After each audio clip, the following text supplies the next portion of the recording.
Jalal al-Din Mangburni was the final ruler of the Anushteganid dynasty, holding the title of Khwarazmshah, a title for rulers in Central Asia's Khwarazm region. His military skill and leadership during the Mongol invasion by Genghis Khan's forces are legendary. Despite the devastation caused by the Mongols, if the Turkic tribes had been more united, they might have successfully repelled the invaders.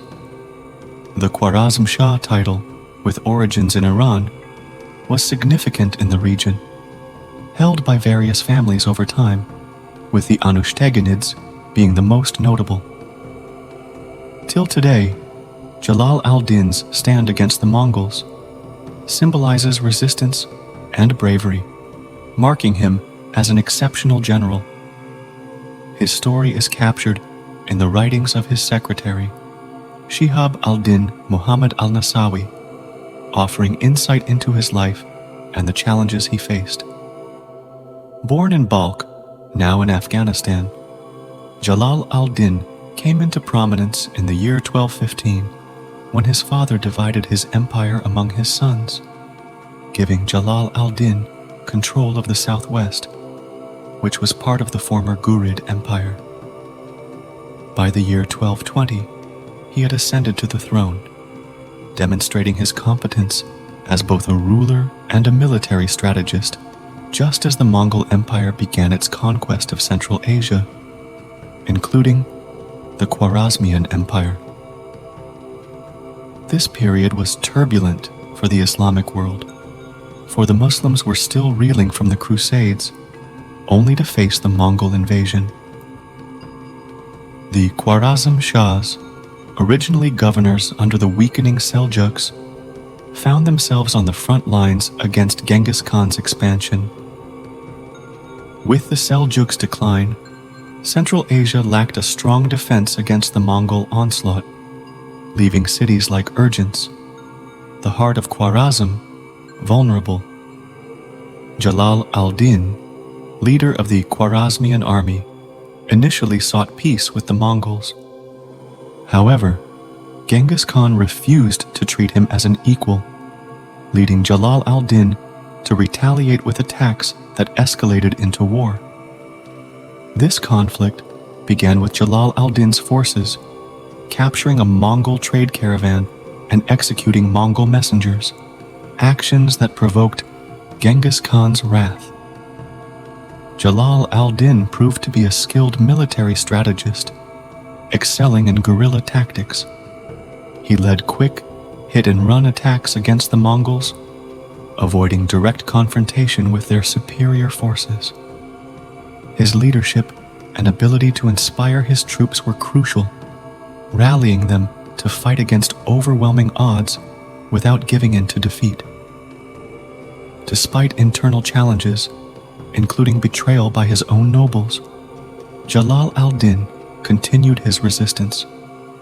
He was forced to flee the capital due to a coup threat, but managed to assemble a powerful force, including 50,000 loyalists and 30,000 veterans led by his uncle.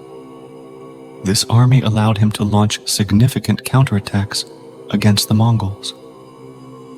By the autumn of 1221, Jalal al-Din had already struck several blows against Mongol forces. His greatest triumph came at the Battle of Parwan, where he outmaneuvered and decisively defeated a Mongol army of 30,000 troops. The victory was so crushing that it forced the Mongol commander to retreat with heavy losses. Following this victory, Jalal al-Din boldly challenged Genghis Khan, taunting him to choose the site for their next confrontation. In which locality do you want the battle to be, so that we may make our way to it? News of Jalal al-Din's victory over the Mongols at Parwan emboldened cities like Merv and Herat to rebel against Mongol control. In response, Genghis Khan mobilized an immense force of over 50,000 warriors to confront Jalal al-Din. Facing overwhelming odds and diminished by desertions over disagreements on loot distribution, Jalal al-Din strategically withdrew toward the Indus River. However, the Mongols caught up with him just as he was about to cross. With 30,000 soldiers, Jalal al-Din took up a strong defensive stance along the riverbank. Despite being outnumbered, his forces initially repelled the Mongols. But when the Mongols managed to bypass his defenses, Jalal al-Din chose honor over surrender, leaping into the Indus River in full armor to escape. Genghis Khan, admiring Jalal al-Din's courage, commanded his archers to hold their fire, allowing Jalal al-Din to safely reach the other side. Unfortunately, Jalal's harem and the bulk of his army were not spared. Undeterred by this setback, Jalal al-Din regrouped and started to establish a power base in India, showcasing his military skill by defeating local rulers with smaller forces. His efforts to build a small state were recognized, although he faced rejection when seeking refuge in the Sultanate of Delhi due to diplomatic tensions. Genghis Khan, meanwhile, focused on other conquests and only sent forces after Jalal al-Din when he returned to the Indus to honor his fallen. One of Genghis Khan's generals, Dorbe Dakshin, was ordered to chase Jalal al-Din, but ended up joining him after failing to capture him and converting to Islam, likely fearing Genghis Khan's punishment for his failure. After a close escape from Genghis Khan, Jalal al-Din turned his attention to regaining his strength. He spent 3 years in India, gaining control over significant areas, including Lahore and Punjab. Despite these gains, he remained focused on his homeland, returning to Iran when his brother, Ghiyath al-Din Pirsha, called for his help to control parts of the region. Although Jalal al-Din aspired to restore the Khwarazm kingdom, his efforts to solidify his rule were met with limited success. Nonetheless, he continued to forge key alliances and expand his domain, including securing the allegiance of the Kara Kitai ruler in Kerman and his brother in Hamadan, Isfahan, and Fars. He also made gains against the Abbasid Caliph in Khuzestan and captured parts of western Iran. In the year 1224, Jalal al-Din overthrew the Uzbek leader of the Eldeguzids and established himself in Tabriz. He then led a force of 30,000 to defeat a much larger Georgian army at the Battle of Garni, taking Tbilisi and significantly weakening Georgia, which later facilitated Mongol conquests in the region.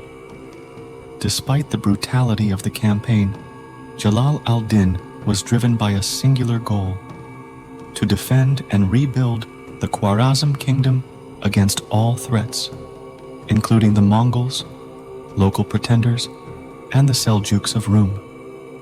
His military campaigns were relentless, marked by victories that included defeating the Seljuks and capturing Aklat from the Ayyubids.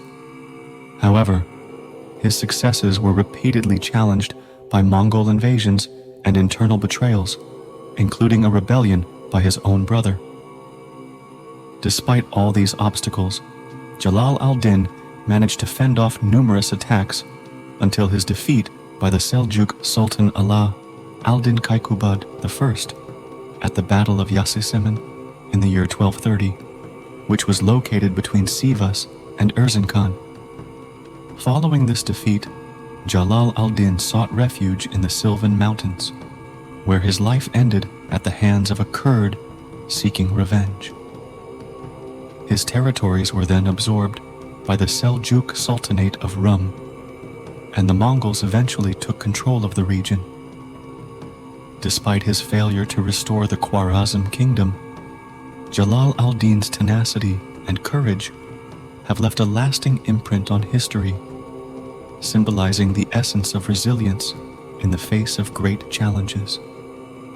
As to the man himself, Jalal al-Din was a leader who deeply appreciated the arts and sciences, filling his personal library with books on subjects ranging from poetry to medicine and mathematics. He funded many architectural projects, particularly fortresses, and supported poets, painters, and musicians to honor his achievements, especially his opposition to the Mongol invasions. Described by his secretary, Shihab al-Din al-Nasawi, Jalal al-Din was a dark-skinned, short man who blended Turkic and Persian cultural traits.